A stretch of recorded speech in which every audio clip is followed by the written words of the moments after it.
The story of Amos Atanga Atia made news on the 23rd of October 2018. One would have thought, after his plight was captured in the news, he was bound to get some help. Well, that has not been the case. The independent Ghana news team decided to visit Amos to get a fuller picture of his story. Maybe then would he be able to get some help. Mr. Atia is blind, homeless, and jobless.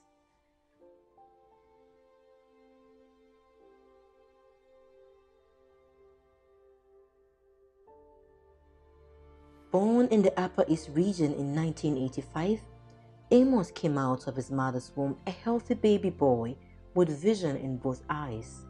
Amos wasn't born blind. Little did he know that his days of seeing with both eyes were going to be cut short. He was unable to remember the exact age he was when his plight began, but recounted the series of incidents that led to his visual impairment. He blames his inability to see on spiritual causes.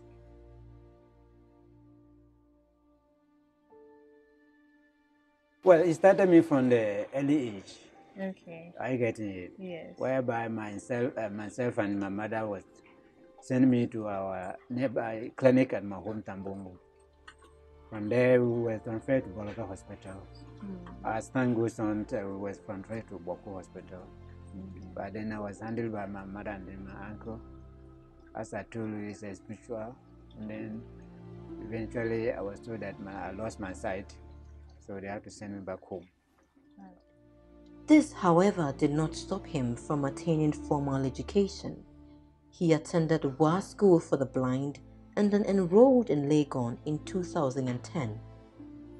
Mr. Atia completed University of Ghana in 2014 but had his certificate in 2016 and has since been looking for a job.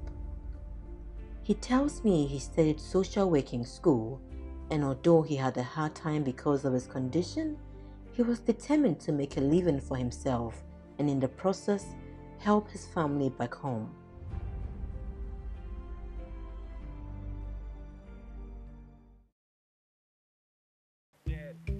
Amos came to Medina, a suburb of Accra, in 2009 and rented a single room. At the time, Amos was being taken care of by a good Samaritan. This man, he mentioned, not only paid for his rent, but also gave him money for his living expenses anytime he needed it. Amos's help unfortunately passed, and things turned sour for him. With no help from family and friends and no job to make an income, Amos was soon high in debt with rent and was eventually thrown out of the place he until now called home. I wasn't sick. I wasn't well. Okay. I was fixed. I was very sick. I was in my bed. So they came with their pressure, knocking the door. But the way I was feeling on my body, I can't get up. I was there on my bed. They had to pass the window and call me. I said, yes. They are coming to my rent. My rent agreement is late. I said, well, it's not yet late. Even the start of October, when my agreement was supposed to end December 6th, and they came in October. I said, look at the month and the time you came. It's not up. So they said, okay. I was able to make them understand that what they are doing is not out of. They should tell me something different rather than my rent as at this month. They really understood what my explanation. They went. So the second time they came, that was this December. They came back to me with the same issue. I said, okay, now you are on the right. But unfortunately, here in the case, I'm sick. You yourself can even see that I'm sick. At the moment, if I get money, I'll plead with you to have patience with me, to treat myself. After my health is okay, then I'll know what to do about your rent issue, whether to pay or to leave. Okay. They will mean to no, they are no more interested in the money. But they are no more interested with the money. So they just didn't want you to be there? Yes. I said, okay, that's welcome news. My issue now is to help my health status, to treat myself. After that, when I get the money, I say, okay, there's the money. If you are not going to take the money, to collect the money from me, then I will look my different rent and then leave also. They say, okay, they are fine. Well, from there on, they keep on pressing, keep on pressing. I told them I don't have the money. Okay. I'm not saying I'm not moving, if you're not willing to take my money, if I have the money, but I not also have the money now, so they should give me time and then patience. Okay. Yeah. Amos now lives with Yusuf Banda, a neighbor. Yusuf Banda is a young married man who has a baby boy with his young bride. Living in a single room with his wife, Yusuf did not think twice about giving Amos a place to lay his head. He, however, says this has been hard on him and his family. Amos, I think it was last year that we met. I'm into business. I do mobile money and provisions. We also do delivery service. Okay. So last year, around February, he came to one of my branches to do mobile money. So there, he heard me speaking my local dialect, which is Wala, which he happened to also understand it because he's school in Wa.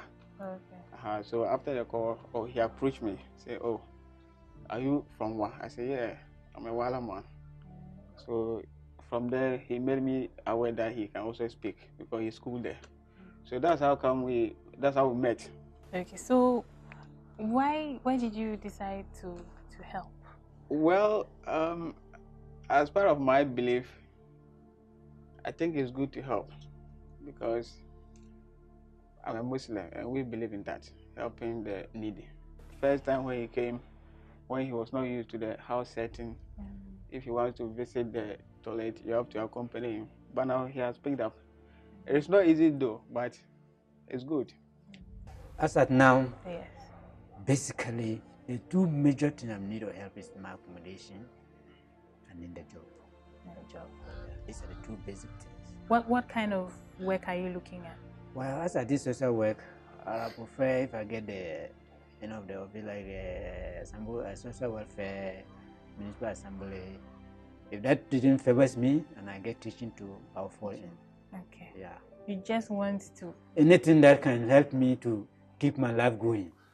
Amos, a bright university graduate, even without sight, has a vision to work so he can get a place to live and impact his generation.